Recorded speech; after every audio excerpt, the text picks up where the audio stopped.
start the podcast in a minute. We are just as a way, because I don't think a lot of people know what we do here. So we are live in the Mastermind group, but today's show is also going to be live in the Inner Circle, as well as YouTube, as well as Rock Rage Live, because hoping that some of you guys out there will see this. Those of you, I know there's a lot of musicians on Rock Rage Live, and I think that this is the type of thing that would really help you guys. We do this every week. There is a link in the description if you would like to check it out for yourself. At the moment, the Mastermind is free. It's not going to stay that way much longer, but we've been doing these for a long time.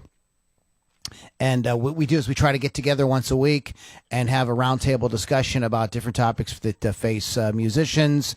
Everything from how to handle it. Now that there aren't a lot of live events you can do in the real world, to today's topic is going to be dealing with trolls, criticisms. What did you say, Carrie? Pick your battles. How to sort of battles, pick your battles online and stuff like that. So that's going to be the sort of topic for today.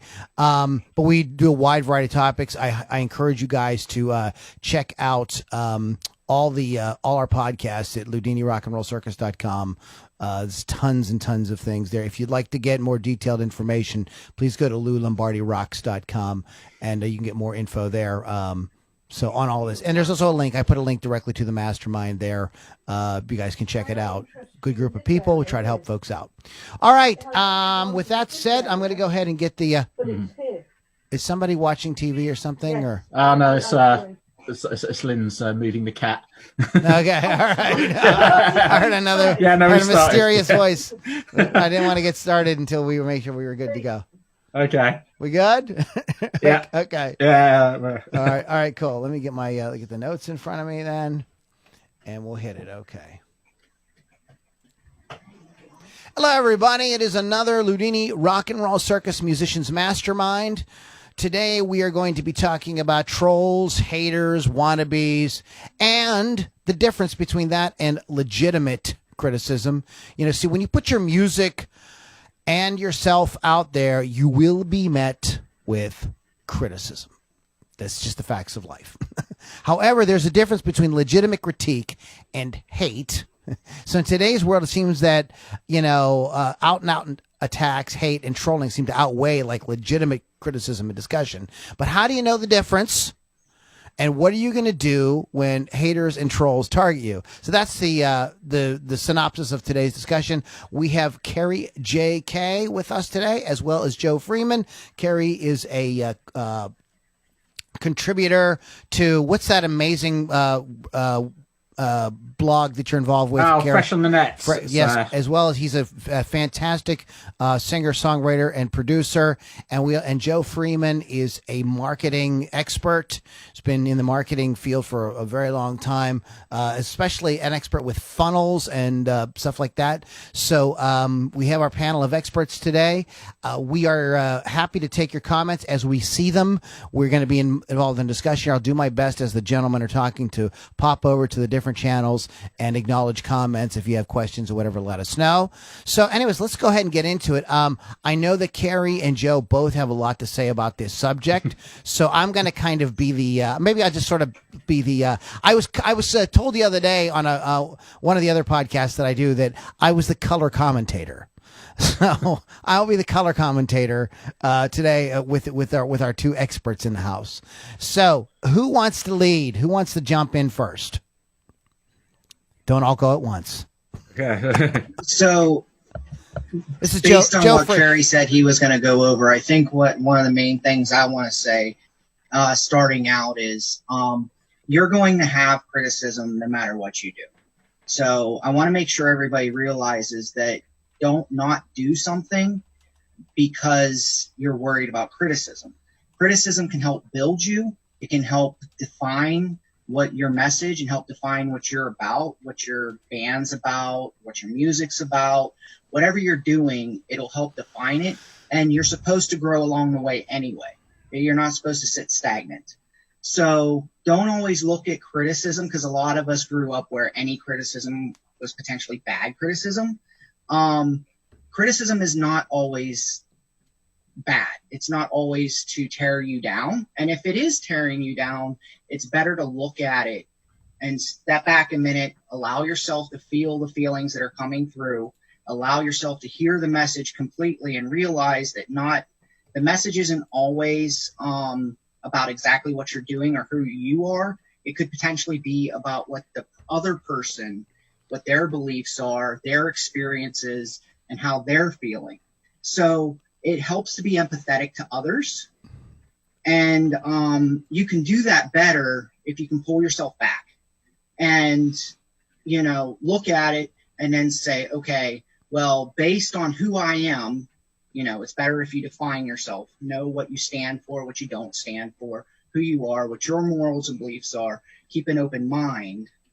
And then from there, look at the situation. And then no matter what type of person they are that's giving you feedback, you can analyze that feedback more effectively. I want to emphasize something that you said too, because know the difference. We're going to get into this in a little bit because Carrie has it really broken down really, really well. But you said something that sometimes, and I'll just clarify it, that sometimes what the critic is saying is more about the critic than about you. So just, everybody's got a point of view. Everybody's dealing with stuff that, these people are dealing with things that you don't understand and don't know anything about. So don't, always, I love what you said about sort of taking a step back and just kind of allowing yourself, and it's okay to be upset too. You know what I mean? It's what you do from there, I think, that's important. I want to emphasize that because a lot of people tell you these days in self-help and stuff to pull back and disconnect. I've done that. Disconnecting does not always work for certain personalities.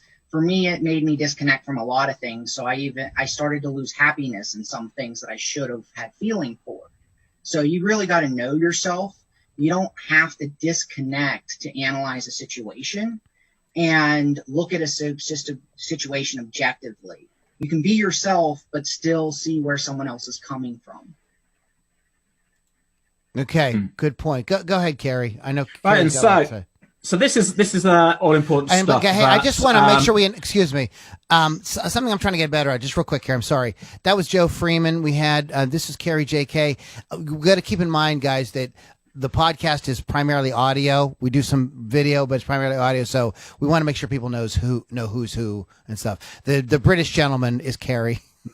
The American gentleman who is not me is Joe. So you guys know. Go ahead, buddy. I'm sorry. Right then. So, so like with everything else, there's going to be positive and negative aspects of this. And part of this, you've got to accept that people are going to come up with criticism, whether it's valid or not. And some people are just jerks. And you've got to be ready to deal with all of them. People are going to come up. So that's where this thing's going. So since we've talked about the positive stuff, and we will come back to that, I want to look at the other lot now, which are the people who are just jerks. And you are going to get them as well, because it's human nature, and especially online where there's pretty much no comeback for it. People are going to take that little bit of power and run with it. And what I've done here is I've put down, since we discussed this, I've thought of another one. So I've got 6 categories now of people that you're going to have to deal with over time. But as I'm also going to explain, some of them you can actually turn around. So starting with, I'm just going to start with the most obvious one, and that is trolls. And what trolls want to do is they just want disrupt. They just want to see the world burn. Whatever you're doing, they want to mess it up because it's funny. That's all there is. That's all there is to it. Generally, most trolls will show up. If it's on social media, it'll be of an account with very few followers, which is probably going to be a burner account because they know they're going to get banned sooner or later anyway. So they'll just keep coming back. But what trolls want to do is they want to provoke a reaction, and they will say what the hell they like, or anything they think that will do. They will use bad faith arguments, anything they can do to get you off your game and get you engaging with them. It's not about being right or wrong. It's about getting you into a fight. And if you get into a fight, you've lost by default, because that's what they wanted to do. Guys, any comments on trolls? Yeah, so how would you handle a troll? I have some definite ways that I would. So you want me to go first, or do you want to go first? You go ahead, and then I'll tell you my way. So my opinion on handling trolls, and it's the same as handling anyone else, is that if you know what you're about, what your group, your music, whatever you're doing is about, you have a mission statement or a manifesto, you know what your beliefs are, you can either use those trolls to be more prolific and actually constructively debate with them. But you need to stay specific within your beliefs, within your manifesto, within your mission statement. And all those are saying that this is what we stand for in this group or in our music. And this is what we're putting out there. So if you don't like it, we're always going to come from this position. Don't listen. You know what I mean? And if you do like it, great, stay here. And if you want to argue with me, great. Maybe you can help me be more prolific. Maybe you can help me get more engagement. And then once they become destructive, if you have a lot of fans, a lot of times your community will stand up for you and be like, hey, you don't fit in here. You know what I mean? And they'll use facts. They'll use specific things that you've shared along the way to debate that. And eventually that person will leave. Or just like in life, if someone is being completely destructive to you, you're going to limit your exposure to them. So if you have a group for your music or whatever the case may be, then it's time to remove them.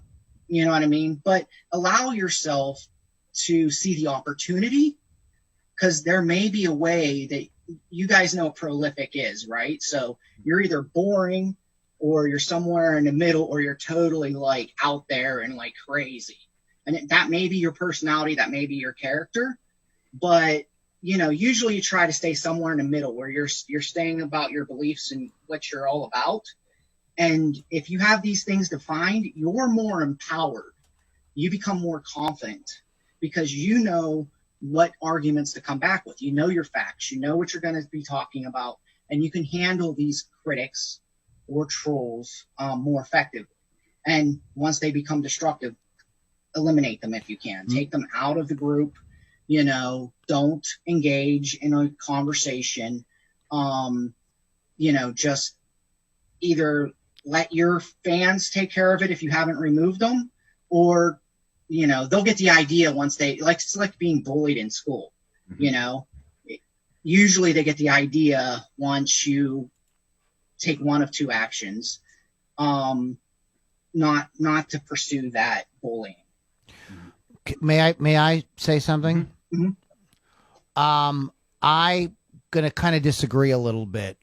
Okay. Trolls, as defined by what Carrie said, which is the correct definition, which is somebody whose their only purpose is to mess with your head and try to get you to say something stupid and dig yourself into a hole.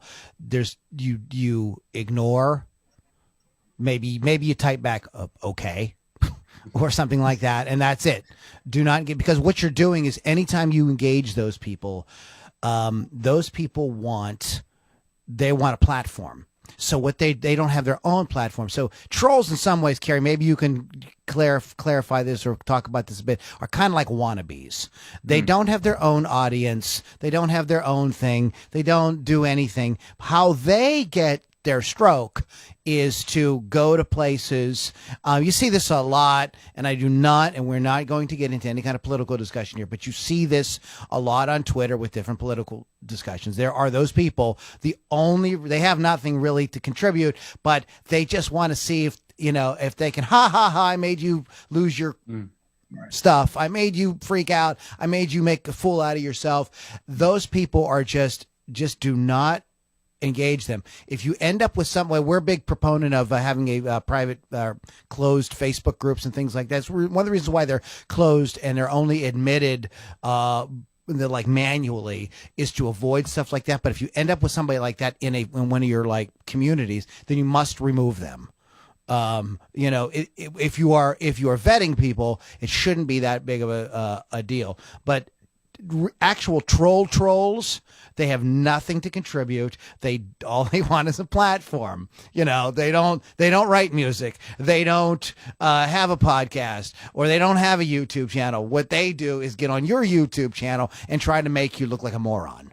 And I think that anybody who's been online for more than a couple of months is able to people. It's become a thing that's kind of becoming outed, right, Carrie? Well, more and more people can kind of tell.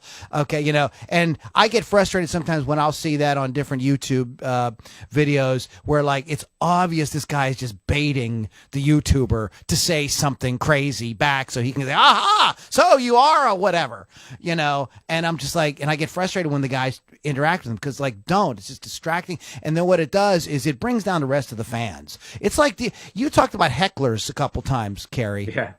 This is kind of like yeah. kind of like an online heckler, except because they have anonymity and they don't have any real consequences for their actions. Like if a heckler gets really out of line, like the club would remove him, you know, if he started like really being like really violent or something.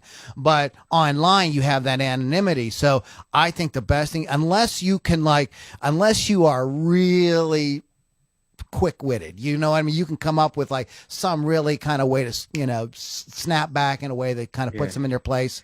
Most of us aren't that good. We're supposed to be making music. This is one of the things. This is one of the things that some comics are known for, is how they can destroy hecklers. Yeah, but I think the art in that is how quickly you can do it. And genuinely, if it takes more than one line, then I've sat in an audience and I've watched a comic spend his entire set putting down one guy in the audience, and I'm thinking, have you got no jokes? It's like you're spending all your time on that guy, and the rest of us have paid to eat. Right. Well, see, that is a good point, and that's what happens with your fans. Yeah. If you spend all this time trying to deal with trolls and fight with critics and things like that, the fans go like, "Oh, come on! You know, I came here for music." That's why I have my group the way I have it. I'm like, we're not getting into any of that stuff. You know, that is not what you're here for. And most people, Joe and I have been vetting them pretty well, and we've not been having really too much of that problem. But what I think, Joe, kind of what you were talking about are people that might, like, they're not necessarily trolls. They just might be like hard critics. There are people that are going to be like, yeah, well, that guitar solo sucked. Wait a minute, why? We'll get to that in a minute. And then you can get into that. So Carrie's got these broken down into different categories. Yeah. So Just before we move on from the heckler thing, this is what I meant about picking your battles. If you decide you are going to take on a troll, knowing that they're a troll, and you've looked at their profile and you've seen that they've got 0 followers, it's a new account, and you've seen that everything else on the account is basically just baiting, then you've got to decide. You've basically got to make a value report on whether you want to engage this person. And if you do that, you need to know you're going to get rid of them quickly, otherwise they'll become like gum on your shoe. Right. And you'll never get rid of them. And if you do, basically you need to be able to know you can get rid of them quickly, because if you don't, then it's probably better just to like leave them to their tumbleweed. Sometimes there'll be other people in the group then who'll want to jump in and jump to defense. And in a way that can be destructive too, because now the discussion's gone to this troll instead of what you want it to be about. So you might have to do something to nip that in the bud. Just get rid of them, man, because that's exactly. This is every time. The more you get into this, the more they are becoming the focus, and not you and your music. Go ahead. Right. So now we get to people who actually do have something in mind, but they still act like trolls. And this category I'm calling bigots. So these are people who are doing the same things that trolls were doing. The problem with them is they actually mean this stuff, and they are trying to attack you over something. Now, it's pretty fair. It's pretty easy what to do with these people. Ban them and report them. If the basis of their criticism is your race or your sexuality or your skin or any of that sort of stuff, then obviously we don't go too deep into political positions here, but I think we can all agree that someone like that can get in the sea. I mean, people that are doing that, they could be in a type of troll as well, because they could be just trying to bait you to get into something unrelated to your music at all. There are people who actually do hold these opinions, who actually do think that different races are inferior, or that if you're not straight and white, you're subhuman. There are actually people who hold these opinions. Or if you don't have long hair, you can't play heavy metal. And it's the same with the trolls. You can shut these people down and get rid of them, but again, it's another one that can be like gum in your shoe if you're not careful. Right. Because they actually, in a way, they're more dangerous if they actually believe this stuff, because then they've got a crusade if you start engaging with them. At that point, you have to make the determination, do I make a complaint to the platform that I'm using? Do I contact Facebook or YouTube or whoever and say, hey, you know, yes, this you do. you know, you have to decide, like, if that's, you know, if that person is into actually doing that, then you should definitely, that's where you got to report them to the authorities. Yeah. So don't be afraid to tell in that sort of a situation if somebody is actually promoting hate or doing something that's destructive in that way on there. And by the way, if the other thing that they'll often do there is invoke free speech and all that.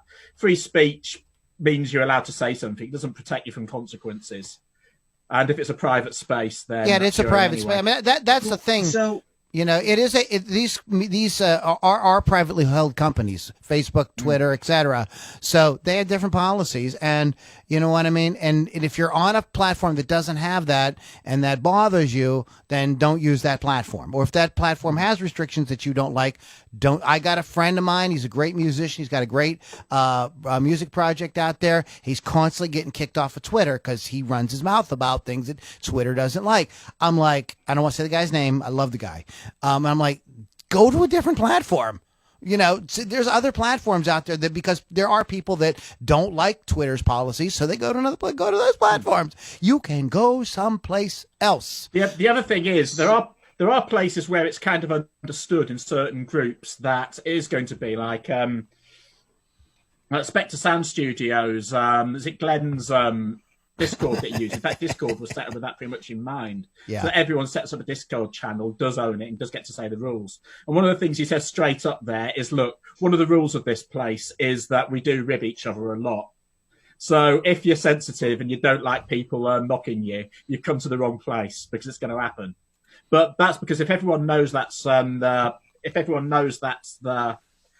the way it works there from the outset, then it's a level playing field. If you go to somewhere else that doesn't have that agreement, it's like a hockey fight. You don't just go and fight somebody that you challenge somebody and then they either say, yeah, we're going to go, or they don't. You wouldn't just go and start a fight with somebody if they don't want to fight. Okay. That's just sort of the etiquette. Right. Okay. So we got that. So let's move on. Let's start moving towards maybe more. Go ahead, Joe. I'm sorry. One of the things you both have said, though, and that I want to come back around to, is it depends on where you're at, where you're publishing, and to what level you own that that platform. And I'm not saying just a platform. Like, it's different for a Facebook page versus a Facebook profile versus a Facebook group. And the more you can define what your group, let's say it's a group where you actually have some kind of ownership of that group. The more you can define what you're about and what you will and won't deal with, the more you can remove those people and lock it down to certain people being there. So you can control how many like trolls are in there. And if you're out on somewhere like YouTube, where it's just like the comments on YouTube, or it's the comments on your Facebook profile or whatever, you may have less ability to control that conversation. And that's where you may want to ignore them, or but no matter what, you want to stay true to your beliefs and what you believe in. And you've defined that, hopefully, if you're publishing. And, you don't want to, like, you can either ignore them and not engage with them if you know they're being destructive. If they're being constructive, then it's an opportunity for you to proceed forward. And that's a really wonderful segue into the next few categories. Yeah, I want to move on from it, because these. Okay, so we've talked about the sort of ugly side of it, but let's start moving towards where people might have like legitimate concerns about your music and what you're doing. The next three categories I've got here are still awkward people to deal with, but these are people that you might be able to turn around. Okay. So it might be worth engaging with. And I did have like Wannabes and what did I say? Look at me's, but I think we covered that with trolls. So instead, I'm going to move on to pedants. Peasants?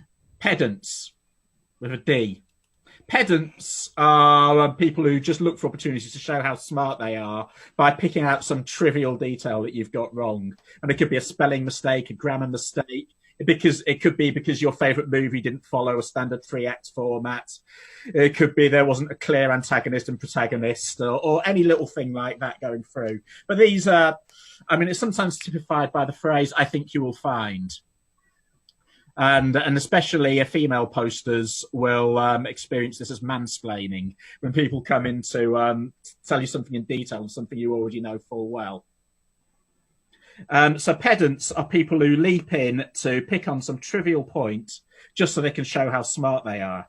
And this can also derail discussions and can also be a bit of a gum in the shoe if you're not careful. On the other hand, they actually kind of want a discussion and they kind of want to be included. So they're not out and out trolls. So let's talk about pedants.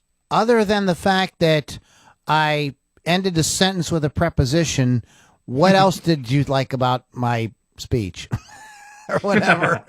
Maybe that's how you say it. That's it. That's what you can say. You can hold your hands up and say, "Yeah, you got me. Fair enough. All right, now we've moved on from that. Let's talk about this other stuff." And that probably is going to be the quickest way to do it. Yeah. It means that they've got the win. We move on. Basically, don't fight pedantry with pedantry. And if they're so pedantry to the point, it's like your protagonist didn't have a clear obstacle to overcome in the second act. Therefore, you're a bad writer and you should stop writing. At that point, you can say and get rid of them. But if they're just like trying to start a discussion over something like that, it's just close down that, finish up that point as quickly as possible. Take the hit if it comes to that, and then just move on to something that could be a pet peeve too. Yeah. Some people they have a like I said, end a sentence with a preposition. There could be some people that just like, "Oh my God, I can't stand that." And they hear you do that, and you're putting yourself out there, and so they jump all over it. And that's more about the person than that is about the art that you've made or you. So that could when I see that, that's really what I think is like, oh, this is a touchy point with somebody. Yeah. But this is the other thing as well, where engage them back in a way. So yes, I see what you're saying there. And since here's this other thing that you might want to talk about. If they're bluffing, by the way, and they're trying to look clever, and then you point them towards something else that they ought to know about as a fellow expert, and they don't know about that, their choices then are either to carry on bluffing, to actually go and check up on that thing, or just to or to just get out of there. Either way, it's a bit more constructive than what you started with. Okay, and so what's next? What else you have? Right, so we've done that. That's pedants. Right, now I'm going to tribalists and purists. And they're kinds of pedants as well. The difference is tribalists and purists, or tribalists crosses over into the bigots in a way, but not all tribalists are bigots. I could say that all bigots are tribalists.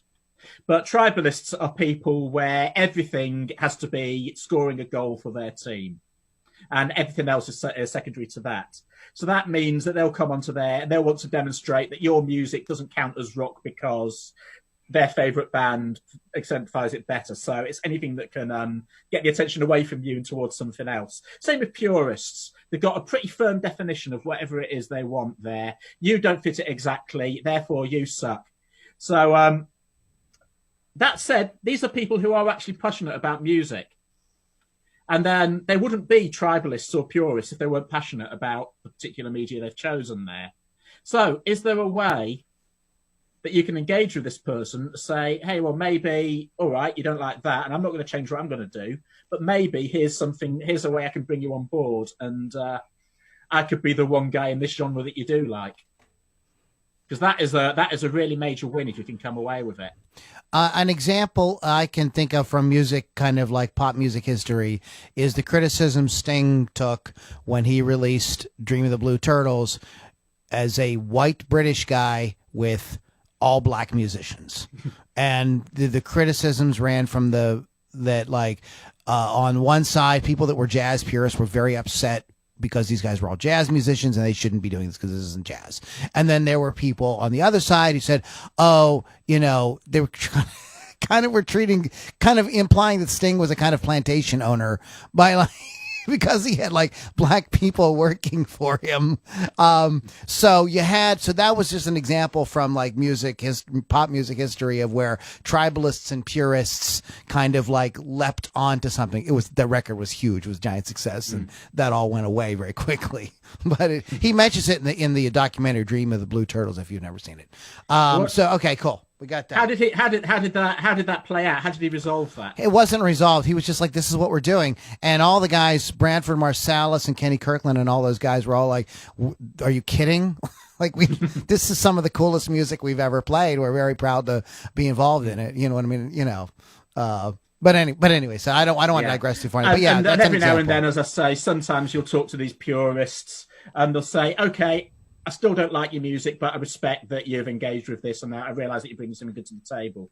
And if that's the win you come away with, that's great. And if after all that they're still not going to do it, then I've seen this too with blues artists and people complaining that Joe Bonamassa isn't blues enough. To call himself a blues guitar player, and people saying, going back for Eric Clapton's taken crap for this kind of thing for many, many, many, many years, and that's a really good. The tribalists and the purists, that's really where that's coming from, and those people are going to be out there, and they're good. They've got their good points, and they've got their not so good points. And people that really want really pure music, and that's not metal. That's the thing. That's the criticism Metallica took when they released the Black Album. You know what I mean? Oh, you're not metal anymore. So sometimes you get that when you try something new. So if you've got an audience that loves, Metallica is a great example. They loved what Metallica was doing through Injustice for All, but when they did the Black Album, there was a bit of a split. I think most of those people still went to the shows, though. That's my suspicion. I mean, there's an old quote that I heard. I really wish I remember who said it. I think it was a music journalist at some point. It was about jazz there, but you can insert any style of music here. And it says whenever somebody says that insert name of artist isn't insert name of style, it usually means that artist is doing something interesting. Yeah, a good point. So if you're experimenting a little bit and maybe mixing around with genres or whatever, you could grab a little crap from tribalists and purists. So what do we got next? Right, and there's one more, and this kind of takes us full circle because we started with trolls. And this last group could look like trolls. The difference being they're not as bad faith as trolls. They actually want a positive outcome. And I've called this group stress testers. Now, stress testers are the people who will come back, particularly if it's with a paid advert or an offer that you've sent in private message or whatever, and they will come back with a difficult question or provocative question that will basically be along the lines of who the hell are you and why you're bothering me. Now, some people will mistake these for trolls.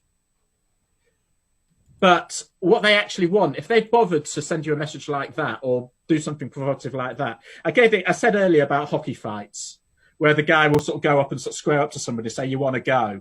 And then that guy probably will say yes, because you don't do it with somebody doesn't want to fight. But if they don't, then it's contract and acceptance. So the stress testers are basically your hockey goons. They're the guys who want the person to do a fight, but they also want to have an outcome from it where they can respect them. So when a stress tester comes back at you and says, who are you? Why are you bothering me? Why should I care? They actually want you to come up with an answer that isn't about insulting them. If you insult them, then you haven't got their custom, but they want you to turn them around to a point where they can respect you. And then that person may well become your biggest fan, because you'll have earned their respect then. Okay, so these are folks that are worth maybe engaging with. Yes. Sure. So what I think we've done here is we've built a little bit of a system of don't engage to like maybe you have to get like the platform's authorities involved to maybe there's some people you can maybe talk with a little bit, to the purists who are like you can maybe win them over, and then the stress testers who they may even want to be won over. They may be kind of daring you to kind of see. I have been a stress tester on more than one occasion for people who come at me. It's one of the ways to decide how much help I'm going to give people. Right, and sometimes I think that you can head some of these stress testers off by there's certain things that you can do to head some of these stress testers off. And we've talked about this. I don't know if you've ever been to, heard Becky, Becky Hour talk about, kind of like laying out, like trying to figure out like what the critics might say and answering that stuff ahead of time, like in your copy. And so, I look at people like that as like, okay, cool. These guys are, maybe I can engage with them, maybe I can't, but the question they're asking is something that I need to address in my copy. Okay, so if I address this in my copy ahead of time, then now I've kind of like put the kibosh on it before it's even really kind of got started. And maybe there is a legitimate thing. Oh crap, that's a good point. I should let me look that up and make sure I get that thing cleared up. So I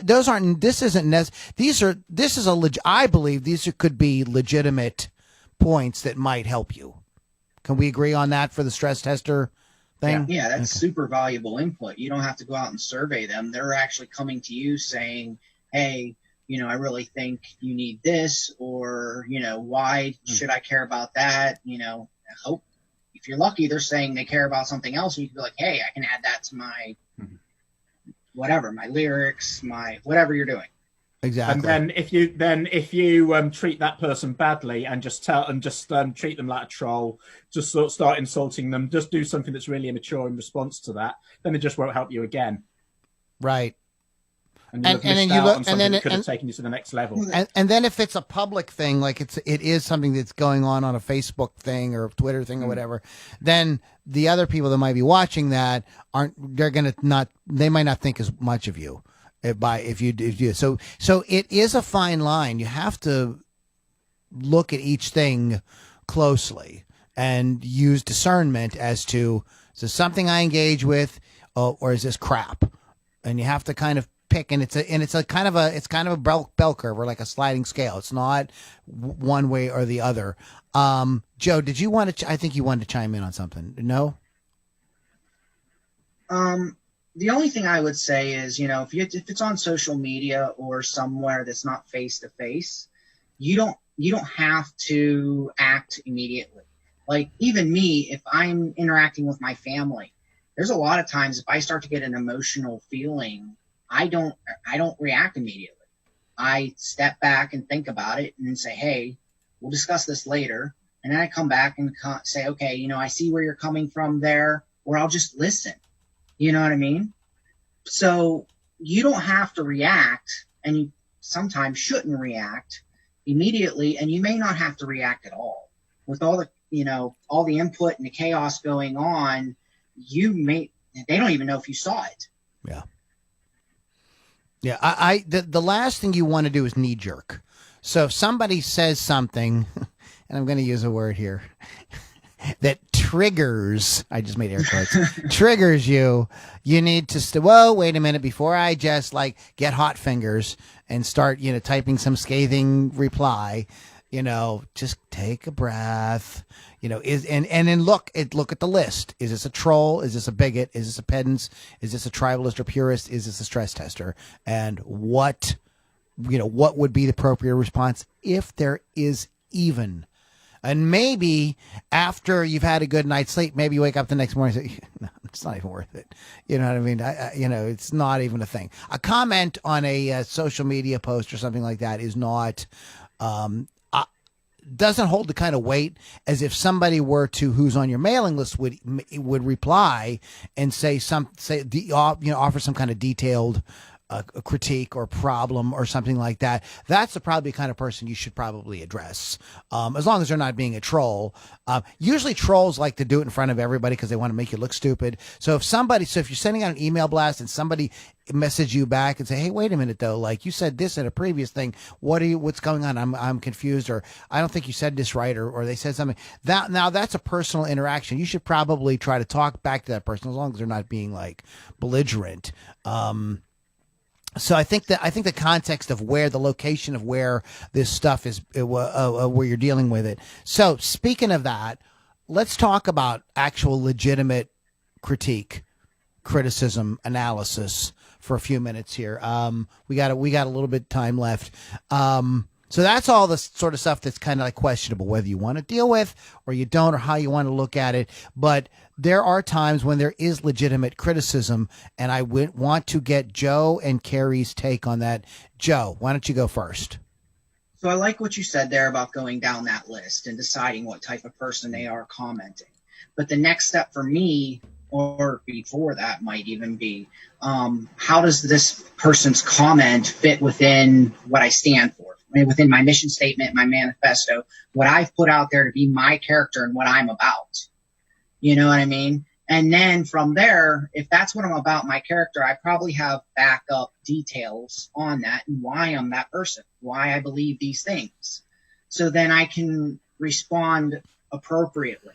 Now, if they're giving me valuable input, that is gold. Like, especially if it's through email or somewhere like that, because you can look at it and say, okay, they're telling me that, and I'm having a hard time putting this into a music terms. Go ahead. Say how you need to say it. In like a course or coaching or mastermind type of situation, if they're saying, hey, you know, this really kind of helped, but I don't understand, or this didn't help at all, then you can look at it and say, okay, well, why isn't it helping them? What is it they need? And you can engage in a conversation with them to improve upon what you're building.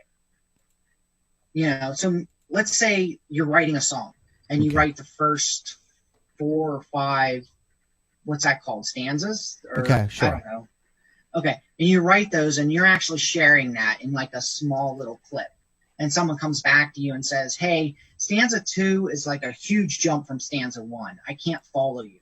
You know, you might want to slide something in there or move them around and it makes your story better. Well, to me, that's huge value. Like, you can look at it and say, okay, you know, I like it that way because it rhymes, or I like it that way because it makes sense to me. But if it doesn't make sense to my audience, can I manipulate it slightly and still keep the integrity of what I'm trying to portray in my feeling of this song?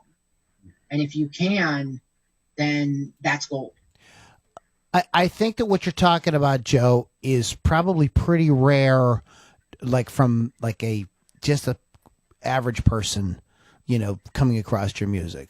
I think what we're getting into here is actual music critics.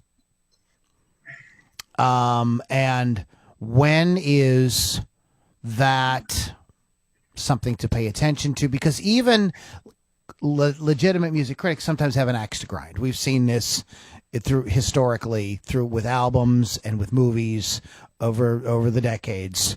You know, there's certain critics that have an axe to grind with a certain director or a certain band or a certain artist, and you know, they're really going to be very, very hard on those folks. And what about criticism? So let's talk about that first, because I want to wind up with criticism that we actually seek out and why that's really, I think, the best kind of criticism. But so let's talk about this. Okay, so we're not talking about fans. You have submitted your CD to Fresh on the Net, okay, or something like that, or Blues Rock Review, or one of those, you know, sites that's what they do. Okay, there's reviewers. They're trying to give the audience, their readers, their followers, you know, information so that they can make wise decisions about what music they want to listen to, et cetera, et cetera, et cetera. And some guy craps all over your latest release. Well, first of all, if it's an actual review that you've put out there, one of my rules is quote and say thanks for bad reviews, just like you do your good reviews. Partly, this is the stress test. This is how you show that you are tough enough to deal with this stuff. That you're not going to fly off the handle because someone said it wrong, or that you do at least respect the opinion. You don't have to like it. You don't have to agree with it. You do have to respect it. Actually, I quite like if I have one of the guys that did, I think it was Terry Pratchett did this at the front of one of his books, where they have the reviews, the review quotes, all of them. And there's one, I won't say his name, but there's a particular critic here in the UK who's known for being like really sort of like pompous and up himself. And he did a particularly scathing bad review of this book. And I think it was like a complete amateur. He doesn't even write in chapters. He hasn't got a clue. So he just put that in his review quotes at the front of the book, at the bottom, underneath all the other ones that had said nice things about him. Because once you see it in context like that, then you sort of say like, hey, here's the other thing. I'm going to say this other thing as well about this. In this day and age, it is actually really hard to get a proper bad review for something. Generally, if somebody doesn't like your stuff, most of the time they just won't review it. They won't waste space on it because there's so much stuff out there. It used to be that they'd be looking for things to give bad reviews for because they're more entertaining. Right. And the bread and butter of music magazines was bad reviews because they were funnier. But not now. Now, stuff that gets reviewed, they want stuff that people are actually going to want to listen to. Because there's no shortage of bad stuff. So why waste time on it? So generally, if you get a bad review, then it means you've actually accomplished getting that sort of attention. If your stuff was just mediocre, then they wouldn't have reviewed it at all. See, it's kind of like when for courses and stuff like that, if you're online at all publishing, I've heard a lot of people I follow say that if you don't get someone that's criticizing you, a troll, if you're not being followed by someone who's giving you bad reviews, then you haven't made it yet, because you can't be for everyone. And if you are, you're not prolific enough to stand out to the people who really want to follow you. So just understand, if you're starting anything, you should be okay with having someone that's going to give you a bad review or be a critic of you, because if you don't, no one's seeing you. Yeah, it's just like we've said before about, obviously at the moment we're all in lockdown, so people aren't touring. But what we've said before about live music, when you get people who say that they've never had a bad gig or a bad audience, either they're lying or they just haven't done much. Because if you get out there in front of people, you are going to find people who just aren't buying what you're selling. And then sometimes it's just playing for a draw. And sometimes it's just going to be a bad gig and you just have to take your losses. We used comedians as an example earlier. And I actually have a friend who's a stand-up comedian. And literally they go around from gig to gig to gig to gig, or at least used to, putting together jokes, and they measure it out to figure out what jokes they're going to get the right reaction from, which ones are going to be funny, which ones aren't. And they'll mix them up, and they expect a few of them not to get the laugh. And they just keep doing it until then they have, I forget what they call it, but they have a whole session built up of jokes that they have proven work, that people are funny. That's also why one of the great sins for stand-up comedy is joke theft. Because having gone through that whole process of not just writing the joke, but trying it in front of lots of different crowds and dying on your arse in front of lots of different crowds until you finally get the golden material, to have some Yahoo come along and just steal your good stuff and not go through that process. Yeah. That's why joke theft is like whale shit for okay, so I'm just going to kind of like get out of this part of it with saying this. Being a media person myself, I do find I'm very reticent to give negative criticism to bands, artists, and stuff like that, because, and you got to keep this. And I'm giving you guys like a insider view here, because as a blogger, podcaster, YouTuber, whatever you might be, it's all media. We're all doing the same things. You may need to create a relationship with that person that you're trashing at the moment. You may want to have them as a guest on your podcast. You may want to, get them on your YouTube channel. You may want to tour with them. There may be different things that you want to do. So there is a trend, and I think this is what Carrie was going towards here. There was a trend with reviews, and I see this with gear reviews and everything, for people to just try to play nice with this. With all the hate and everything that happens online, there is this other side of it where, like, getting a legitimate, and you'd mentioned Glenn at Spectre Sound. He's got one of his more current videos is like, is there any gear that doesn't suck? Because like every gear review out there is like, this is so great, this is so great. There has to be stuff that's not true, that everything is great. So, I think if you are looking for honest critique, okay, and you're looking for because a couple places you can go. you can go to like people around you that you already have relationships with, maybe musicians that you're friends with in other bands, and say, hey, I'm working on this, can you give me some feedback on it?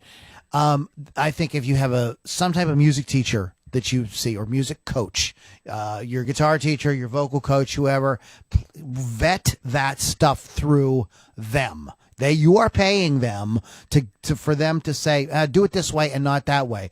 Another thing you can do is to work with somebody like Carrie, and I've worked with some other folks as well, producers, who will say that's not right. Like he got on me, Carrie got on me for the song we did together, Acid Winds. He's like, vocals aren't right. You need to go back and redo them, and you need to double them. This is not what I wanted to hear, but I respect Carrie, and I knew that he was trying to help me put out something that was really, really good.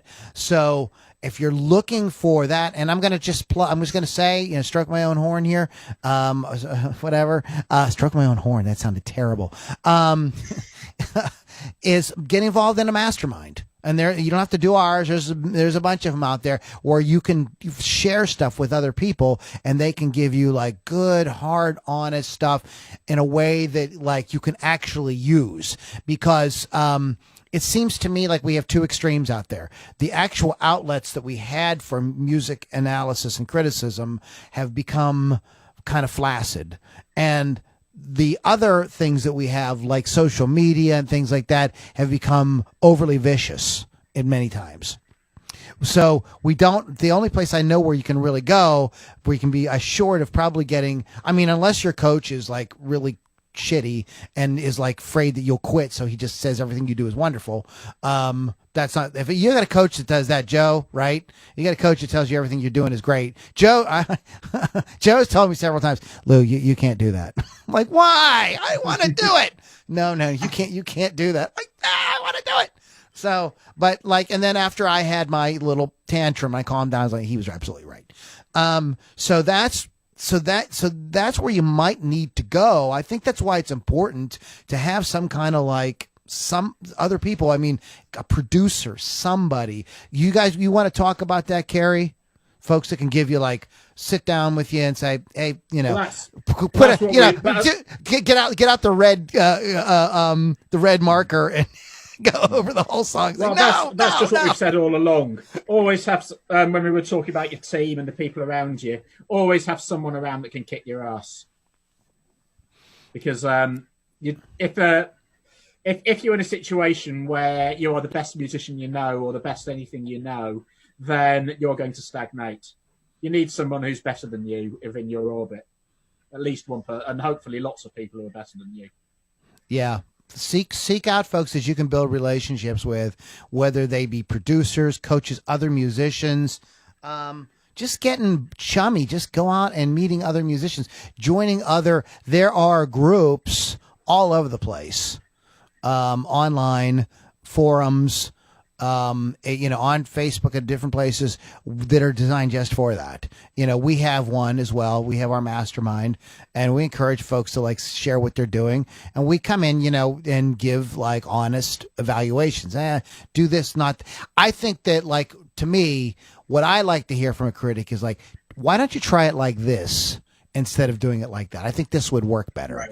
I think that's the best way you can. So, if somebody's approaching you, like when somebody approaches me, that's how I try to say, okay, yeah, I see where you're going for here, but maybe let's go this way and not that, as opposed to saying, oh, that sucks, that's terrible, I can't believe that even came out of your mouth, you're a moron. And then you can say, right, we've gone there, it still didn't work, but we tried, so thanks for the suggestion. Right. You know what I mean? You can do different stuff, and maybe you agree, and sometimes, because there's many stories, right, Carrie, in popular music where a producer, because it's kind of what a producer is, right? He's the music critic before the album even gets out. He's the guy who's kind of like holding back the horses and keeping them from like the whole thing, keeping the train from going off the tracks. And there's been issues where the producer just did not understand what the band was about, and they did an album that didn't work. Like maybe the record with Lou Reed and Metallica, maybe that's an example of one. And then there's a lot of examples where the producer and the band fought, but the record came out great because the producer had a great vision and knew what this band could do, and he had to really work them. I mean, there's stories of vocalists being in tears because it was like, take it again, take it again, take it again, take it again. I mean, there's, so that's what those kind of folks, and those people are tough. They're tough, and it's hard to put yourself there. But those are the people that are going to really, the Bible says, as iron sharpens iron. So those are the people that are going to like sharpen you up. The people that are going to like help you hone exactly what you're doing. Do you want to talk any more about that, Carrie or Joe, before we wrap up? I think no. I think we pretty much got there. I like what you said about constructive criticism and having someone in your pocket. The best example I ever felt of that was in high school. I had this art teacher, and I was actually taking 3 art classes in 1 year, and this teacher was like on me. Everyone else is throwing paint against the wall, literally. And I'm sitting there doing this full out like painting, and I kept on saying, oh, I think it's done. And no, you need to get your shadows there. Or, no, you need to do this. So painting that would have, I was trying to do in 10 to 12 hours ended up being like 70 hours. But at the end of it, I learned so much, and they sharpened my skills. And to have someone in your back pocket that will keep you accountable and give you insight that you can't see on your own because you're too in depth in it is so valuable. So, that kind of criticism, constructive criticism. And I like what you said about, they're saying, hey, what if you try this instead of tearing down what you're doing? That's amazing. Like, to give you actual valuable insight and a path to follow. And I think if you want to get feedback from fans, so I think that polling fans, and we talked about this before, I gave the joke about, if Henry Ford said that if he asked people what they wanted, they would have said a faster horse. But polling fans by doing stuff like giving them a choice, say like, okay, here's 3 versions of the first verse of this song. Now, you would do this with real fans. You would do this like in your fan group. You do this like, in your list or on your closed Facebook group or someplace like that. People that like are already getting what you're doing. They know that you're, that you wouldn't, like if you're a metal artist, you wouldn't want country people, because it's not going to be the right thing. Okay, so if you wanted to do stuff like that and get feedback that way, I did a song live. I wrote it, arranged it with the audience watching me. I did this on Facebook about a year ago, and it was really interesting. And I got feedback from people, and I allowed their suggestions to kind of like be a factor in, and like where I put here, I did the riff, I did this riff and not that riff and things like that. And that was really powerful thing to do as well. So if you're going to do it that way, you're going to make sure that they're like real fans and not just people streaming across Facebook or Twitter or whatever, who are just like want to make some noise, so you can go to those people as well, but you just have to make sure that they are the people that are actually following you, are really interested in what you're doing, and not just random folks in the world. Any closing thoughts before we wrap up for today, gentlemen? Nope. They're both shaking their heads. Carrie's like, nope, all done. Okay, cool. So that was the discussion on dealing with criticism. Can't be afraid of it, and you need it. You need somebody who will kind of rein you in, or somebody who will tell you that verse is flat, re-sing it. Stuff like that. You got to have that, because the worst thing to do, right? And we've done, and Carrie, I'm sure you've done this too. You put something out and you listen to it like 6 weeks later and you go like, ooh, that's off. Why didn't somebody tell me? Done that. Yeah. I mean, that's why, this is, we're going into another, but one thing I've had to learn to do over time is sort of have an incubation period or a shelf period between when I finish something and when I actually put it out there. Yeah. I need to listen to it with fresh ears to actually notice the worst mistakes. Yep. That's a great point. Carrie, go ahead and plug how folks can find you on the internet. KGKmusic.co.uk. And Joe Freeman. LouLombardiRocks.com. All right, guys, check out LouLombardiRocks.com. That'll get you access to all kinds of cool stuff, and you can message Joe there if you're interested in some marketing help. I want to say real quick, Rock Rage Radio Live, 12 people have shared today's video, so thank you for doing that. We do appreciate that. LouLombardiRocks.com is the best way to reach out to us, as well as if you're watching this on YouTube or any of the other channels. We do put a link to our Mastermind group on Facebook there. At this point in history, it is still free, so you might want to check it out quick. All right, guys, thanks for hanging out. We'll catch you all on the next Loudini Rock and Roll Circus Musicians Mastermind. Done. Yeah. All right, cool, guys. Good job. Good job. Good discussion, man, for like an impromptu sort of situation. Gary's chomping at the bit to say something. No, I'm good. Oh, the way you were leaning forward, man, it looked like you were dying to say something. Yeah, got to take off in a bit because I've got to go in there. Yeah, I got to get going too. I've got to go to a rehearsal, so I'm going to roll, guys. Let's kick it around. Think of where we want to go next for next week, and we'll get into it. Okay? I mean, that was inspired by that tweet I saw, which I sent you. Yeah. No, I got you. That was good. Hey, Lou, I think the idea that you kept on saying, that you should be in a mastermind or you should have a coach. I don't know if there's somewhere where you want to add the link for the intro where it's the 3 coaching and you want to actually use this to advertise that or not. But it's okay. Good. That's a good idea. Okay. We'll do that next. Yeah. We'll see if we get loads of critical comments underneath this. You suck. I would take anything at this point just to know people are listening. But I'm glad people shared it. It was very cool that people shared it. That was really cool. That is cool. So, all right, guys, have a great rest of the week, man. We'll talk to you guys later. See ya. All right, bye-bye.